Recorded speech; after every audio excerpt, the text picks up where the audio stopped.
엄마의 죽음은 데이비드가 의대에 진학한 최초의 이유였다. 엄마 같은 환자를 돕고 싶었고 엄마를 데려간 병에 복수를 하고 싶었던 데이비드는 결국 의대에 진학했다. 석사 과정은 2년짜리였다.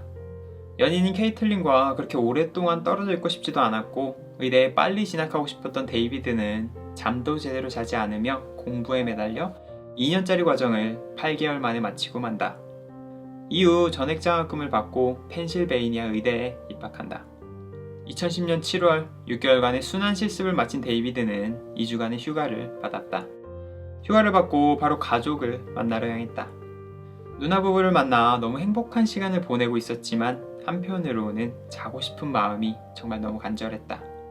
데이비드는 살면서 그 정도로 피곤을 느껴본 적이 없었다.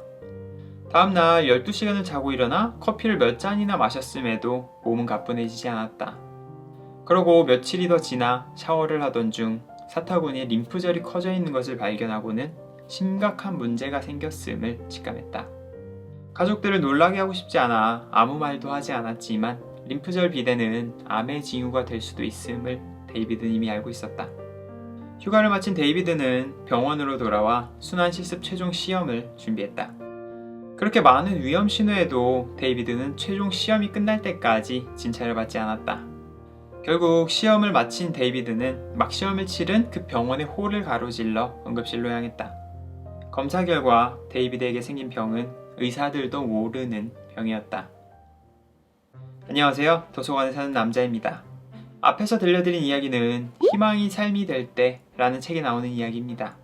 이 책은 자신의 생존 실화를 담은 데이비드 파젠바움의 에세이입니다. 저자는 자신의 책을 이렇게 소개합니다.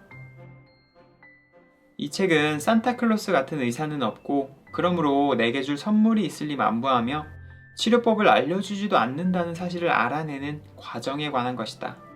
또한 희망은 수동적인 개념이 아니고 선택이자 능동적인 힘이라는 것을 이해하는 과정에 관한 것이기도 하다. 의사가 된 그는 의사들조차 알지 못하는 병에 걸리고 맙니다. 다른 사람들의 병을 치료해줘야 하는 의사인 본인이 원인 모를 병에 걸리면서 끊임없이 자신의 병과 싸워나가고 또 병에 대해 공부해 나가는 과정에서 자신의 인생에서 가장 중요한 것이 무엇인지 깨달아 나가는 이야기를 담은 에세이입니다. 과연 아무도 모르는 병에 걸린 25의 젊은 의사는 죽음의 문턱에서 무엇을 깨달았을까요?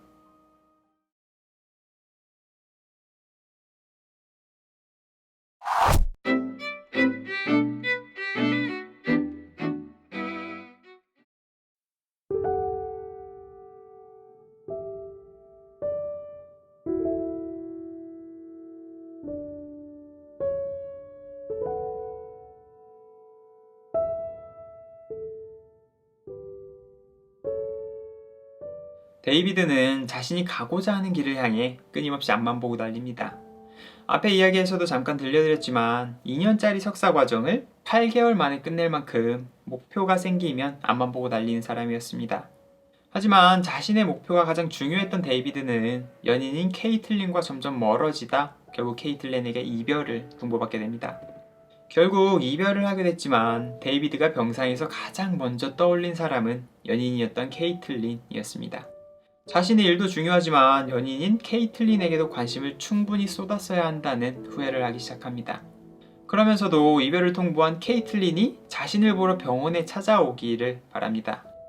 하지만 케이틀린이 실제로 병원에 찾아왔을 때는 자신이 병에 걸려 나약한 모습을 보이기 싫다며 케이틀린의 방문을 거절하고 합니다. 케이틀린의 문병은 거절했지만 데이비드의 친한 친구들과 주변 사람들은 꾸준히 문병을 오게 됩니다. 그러면서 데이비드는 죽음과 최초로 마주한 사건에서 한 가지 교훈을 얻었다고 이야기합니다.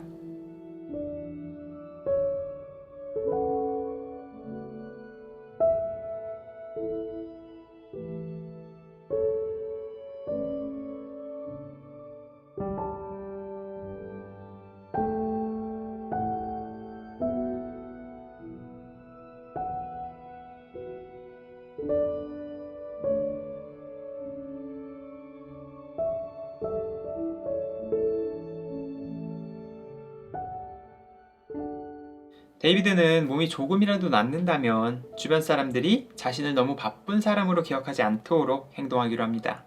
사랑하는 사람들을 위해 시간을 낼 것을 맹세하고 당장 그렇게 하기로 다짐합니다. 우리는 이렇게 죽음을 마주했을 때 더 이상 미래가 보장되지 않을 때 우리에게 가장 중요한 것이 무엇인지를 떠올리곤 합니다. 이때 많은 사람들이 내가 사랑하는 사람과 많은 시간을 보내지 못한 것을 떠올리곤 합니다. 우리는 이런 이야기를 자주 접함에도 불구하고 또다시 바쁜 하루하루를 살아나갑니다.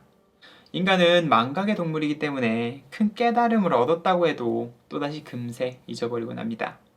물론 먹고 살기가 어려워 어쩔 수 없이 바쁜 사람들도 많겠지만 그럼에도 어떻게 해서든 내가 사랑하는 사람들과 조금 더 많은 시간을 보낼 수 있는 방법을 고민해 봐야 하지 않을까 싶습니다.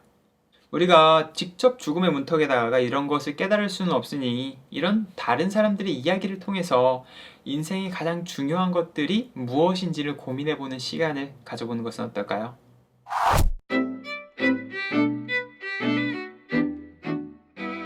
이 책은 부제에서 알 수 있는 것처럼 아무도 모르는 병에 걸린 25 젊은 의사의 생존 실화에 관한 내용입니다. 저자인 데이비드 파젠바움은 결국 자신의 병명을 알아내게 됩니다. 그가 걸린 병의 이름은 HHV8 네거티브 특발성 다중심 캐슬만병, 줄여서 캐슬만병이라고 부르는 병이었습니다. 그는 이 캐슬만병으로 인해 3년 반 동안 5번의 죽을 고비를 경험하게 됩니다. 그 과정에서 끊임없이 자신의 병에 대해 공부하고 전문가를 찾아 나서고 치료법을 찾아 나섭니다. 결국 자신만의 치료법을 찾아 이후로는 5년 동안 단 한 번의 재발도 경험하지 않았다고 합니다. 물론 그렇다고 병이 완치된 것은 아니었습니다. 자신의 치료법은 자신에게만 효과가 있었고 다른 캐슬만병 환자에게는 효과가 없는 치료법이었습니다. 그래서 저자는 자신을 위해 그리고 캐슬만병에 걸린 다른 사람들을 위해 지금도 자신의 병에 대해 알아가고 있다고 합니다. 저는 책을 읽으며 내가 사랑하는 사람들과 많은 시간을 보내는 것이 정말 중요하겠구나 라는 것을 깨달을 수 있었습니다. 그리고 동시에 희망이란 어디선가 불쑥 나타나는 것이 아니라 내가 열심히 노력하고 열심히 찾아 나설 때 우연히 발견할 수도 있는 것이라는 것을 깨달을 수 있었습니다. 책을 읽다 보면 의학 전문 용어가 많이 나와서 저 같은 비전문가는 읽기 조금 어려운 편이었는데요. 그래도 누군가는 죽음의 문턱에 다가가 배운 것을 저는 이 책을 통해 배울 수 있었습니다. 인생에서 가장 중요한 것이 무엇인지에 대한 고민을 하고 계신다면 이 책을 한번 읽어보셔도 좋을 것 같습니다. 책의 글귀를 마지막으로 이번 영상을 마칠 텐데요. 이번 영상이 도움이 되셨다면 좋아요 눌러주시고요. 다음 영상이 궁금하시다면 구독을 눌러주시기 바라겠습니다. 그리고 아직 이전 영상을 못 보신 분들은 이전 영상도 이어서 시청해 보시기 바라겠습니다.